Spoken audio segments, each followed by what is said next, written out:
Goku continues his quest as he seeks out more team members for Universe 7 as Goku visits the Turtle Hermit to invite him to be one of the remaining 2 members on the Universe 7 roster. However, Master Roshi isn't home because he is invited to be an honorary instructor at Tenshin's dojo, but with this comes an unknown female who seems to have an agenda in using Tien's students to her advantage. What's going on, Dragon Ball Super fans? Welcome to my Dragon Ball Super episode 89 review entitled An Unknown Beauty Appears, the Tenshin-Style Dojo Mystery, leading into Dragon Ball Super episode 90, and what will be a very exciting episode for all of us as we finally get the engagement between Son Goku and his son Gohan, as finally we have Goku x Gohan in an episode where we get to see them actually engage in a sparring session and everything that pretty much leads into the Tournament of Power involving both Tien and Master Roshi correlates with what happened in this episode. So a quick plug before we begin, in case you guys are not following me at Twitter, be sure to go ahead and head over to UnrealEntGaming on Twitter and hit that follow button. That way you guys are always in the loop with all the latest in Dragon Ball news, information, and content.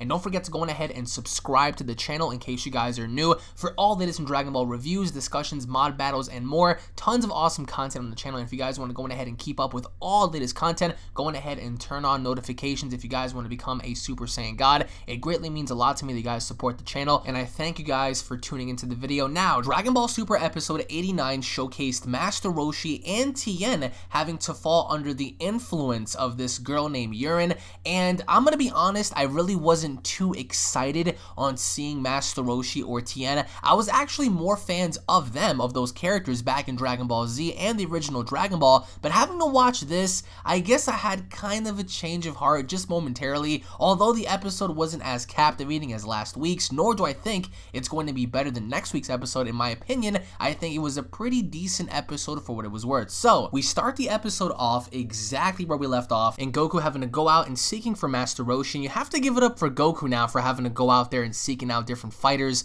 all throughout, the week so far. We've seen 17 and Krillin, and now we've seen Master Roshi. And as soon as Goku gets to Oolong's place, we see how Oolong pretty much tells Goku that Roshi's not home. He's actually at Tenshin's dojo, in which, to Goku's surprise, he didn't even know that Tenshin had a dojo, and in which Goku takes off. And I will admit here, as soon as we get to Tenshin's dojo, we see that he's somewhere secluded in the mountains, and Roshi is very disappointed that every single one of these fighters are dudes, because he wants them to be females, obviously because Roshi's perverted.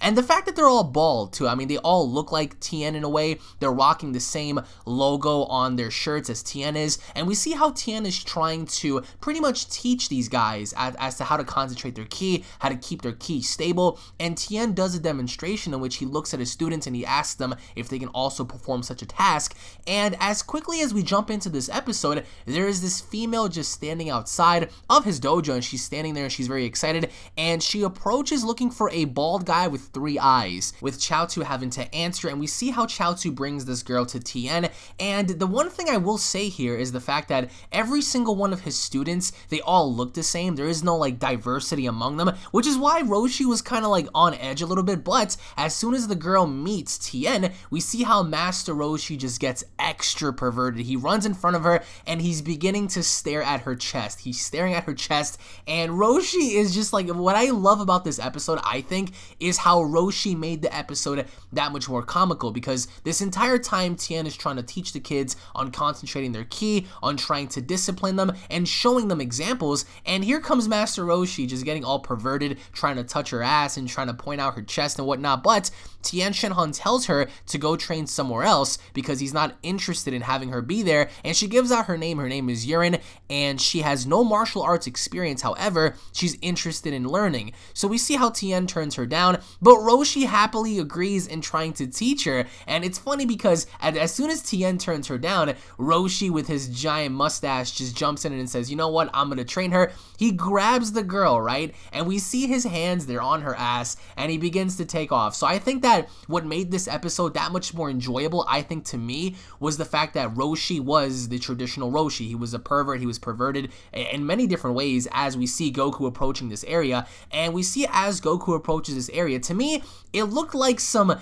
Pokemon gym leader stage. It looked pretty cool because as Goku's approaching, we see how there's like a bunch of mountains. He's very secluded out there, and Goku just happens to arrive. He touches down, and all the students are like, what the hell's going on? Seemingly weird how all the students are just casually going about, they looked like robots to me. But we see how Goku introduces Tien to the Tournament of Power, and he's also okay with the idea that he wants to talk to Roshi about it. But meanwhile, we see how Goku, as Goku's trying to talk to Tien about this whole tournament thing, he's not going to tell him that the universe is in jeopardy, because that's been something he's been keeping back now for quite some time.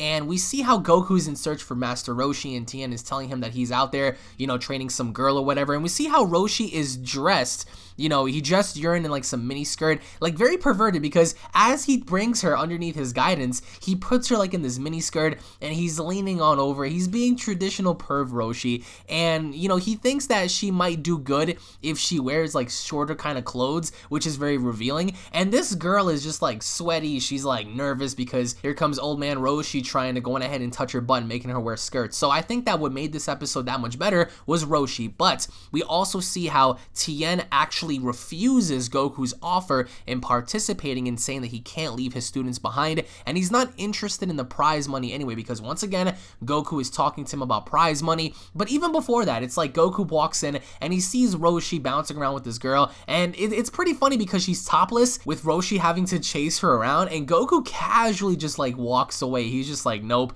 this is too much for me. But as he discusses the events with Tien, Tien just pretty much refuses on joining, and which doesn't come as a surprise. But again, I'm personally waiting for this Tournament of Power to start, because for weeks now we've been getting information, we've been getting bios and leaks and all sorts of stuff and rumors, and so far, I mean, judging based on what's going on, all we see is how Goku's recruiting everybody and most people are saying no. However, going back to Yurin, as she escapes Roshi, we see how she has like this like sticker like object in her hand. She puts her two fingers up and we see how this thing like comes to life, and as Goku and Tien are discussing things, she has a plan for the students. So she doesn't have the intentions on actually being there to learn, and we see how she begins to take over the students, and the students now are just walking around, they're floating around like ghosts with their arms out, and they're destroying everything. Now to me, I really wasn't a fan of that. I really wasn't a fan in seeing that. And we see how a student begins to bang on the door and trouble's afoot. I mean, things are happening all over the area. We see people running around trying to escape, and Tien is like shocked before we go to commercial break. So I think that to me, it was such a dull way of introducing such characters, because obviously enough they're trying to buy time and they're trying to give us a narrative and a story between Tien and Master Roshi and what's going on with them. But I just felt as if the whole students having to float around like, you know, headless zombies was just kind of dumb. It reminded me of like Ghastling or like Gengar from like Pokemon. But either way, to me, I didn't really enjoy that. It just looked very, very meh to me. So what happened after these events, I think, is what made the episode that much better, because we see Kaba, he's with Caulifla, and he's trying to get her on joining, and we also see Kale, who's also there. So for the first time, we see Kaba, we see Kale, and we see Kali all at the same place at the exact same time. And Kali has like this attitude in saying, why do I care about joining this tournament? And Kaba's being straightforward. He's saying, you know what, listen, the entire universe is at jeopardy. I mean, things are about to get really hot if you don't join on the team. And we see how finally Kale is there. She looks like a damsel in distress, but either way, I love the way Kali's attitude is. She seems like this reckless like chick, even though as of right now, we do understand based on the translations that Kale is supposed to be the girl that's going to be the quote-unquote female Broly, which I personally cannot wait to see. But we see how Kali is intrigued and she looks at Kale, as Kale is also there. So we obviously know that she will be a part of the team. So as of now, we do know that there are going to be 3 Saiyans on Universe 6's team, that being Kabe, Kali, and Kale, which again is going to be awesome. But we go back to Earth and we see how Chaozu is trying to blast these students, and these students wearing these damn tampons in their face, like that's preventing them from getting harmed. And there we see Yurin standing right above, you know, this house, and she's saying that she's done all this to destroy Tenshin's dojo because, you know, he actually refused in training her. So she was salty about that. She was salty about that, and she was salty on the fact that he refused to train her as a kid. So she's getting payback upon Tien for refusing to train her, which I think is pretty stupid, because why would you get so salty in destroying his entire dojo just because he refused to train you as a kid? And it looks like these magical stickers that she has can actually influence, you know, a host and doing what she says. and we see how she's been training to get her revenge, and Roshi has Goku and Tien pretty much handle the possessed students because they don't want them to get out of hand. However, you know, old man pervert Roshi went from being a pervert to actually being someone who had common sense. So for the most part, aside from that, it was what it was. Nothing really miraculous there. I mean, obviously we see everyone trying to, you know, stop all the students, and Goku's so strong, he just casually teleports to like each student and chopping them in the neck, and we see how Tien removes the stickers. So once you remove the stickers, you're pretty much good to go. I mean, they're not going to be as troublesome as they are with the stickers. And Chaozu proved to be, you know, as useless as always. He got scared off one of the students turning around. It was pretty stupid, but we see how Roshi gets on top of this building and he's talking to Yurin and trying to stop her, but it doesn't go as expected, because then we see how she puts the sticker on him, and here we have Roshi being possessed, and Yurin is throwing this damn fit about, you know, wanting to be trained by Tien and learning the Kamehameha and all these things, and she's upset on this idea that, you know, she was rejected by Tien, and we see how she begins to attack Roshi, and you got to give it to Roshi on this one. For him having to be so old, she's throwing shots and hitting him all throughout his body, and he has no effect to that. He's just like, whatever. Like, he takes the shots, and, you know, he brushes it off as if it's nothing, so that's traditional Roshi right there for you. But what happens after is we see Tien and Roshi engage, and what's pretty cool about this is the fact that we see how Tien rips his shirt off and he grows another pair of hands from his back. That is so freaking awesome, because as soon as Roshi gets possessed and he becomes, you know, buff Roshi, we see how Tien charges at him, and even though as cool as it was to see Tien, you know, use his multi-armed form, it was pretty cool how just Roshi just, you know, put his hands together and he zapped Tien so hard to the point where Tien dropped on his knees. And then we see how Roshi uses the Kamehameha, and Goku realizes, like, yo, this is trouble. So he teleports right in front, he dodges and deflects the Kamehameha, and that's when they begin to initiate combat. So what I enjoyed about only Tien, and again, I'm sorry to knock all the Tien fans, but I'm just not too big of a Tien fan as I was back in Dragon Ball. I think that what was pretty cool about this was we saw the multi-armed form, we saw how he grew hands out of his back, and that was the only thing to it, because he had no effect to Roshi. He fought Roshi and he lost, but then we see base form Goku. He fights Roshi, and I don't care how strong Roshi is, even with that damn label on his face, there is no way that at this given point they should have been even in terms of combat because of all the experience that Goku has went through. However, it was what it was for the time being. We didn't really get Super Saiyan Blue Goku having to fight Roshi, but, you know, for what it was worth, it was okay, it was enjoyable, and, you know, Goku was very satisfied in seeing how this came about, because Goku then says, you know what, he thinks it's a good idea and a good chance to check out Roshi's power in fighting him. That's the only reason why he engaged. And then we see how he charges up for a Kamehameha while Chaozu stops Yurin from, you know, initiating more damage by using Roshi. So it was alright. I mean, Chaozu did his part for them to the time being in paralyzing Yurin to keep her from doing any sort of magic trick or sorcery upon Master Roshi, as we see the Kamehameha touch down on Roshi. But either way, we see how Roshi begins to get swallowed up by this massive Kamehameha. I mean, for what it was worth, it was just meh.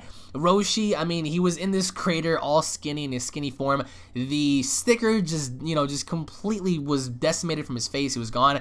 And Yurin's mad, and I think it was a pretty dumb way to introduce a villain on having to be mad about someone not being able to train her. Because for me, if you ask me, it just wasn't, it didn't really fit the role of what was going on. But for what it was worth, the episode was okay. I love the whole interaction between Kaba and Caulifla and Kale, but either way for this, I mean, Pervert Roshi was the best, but aside from that, the episode was what it was.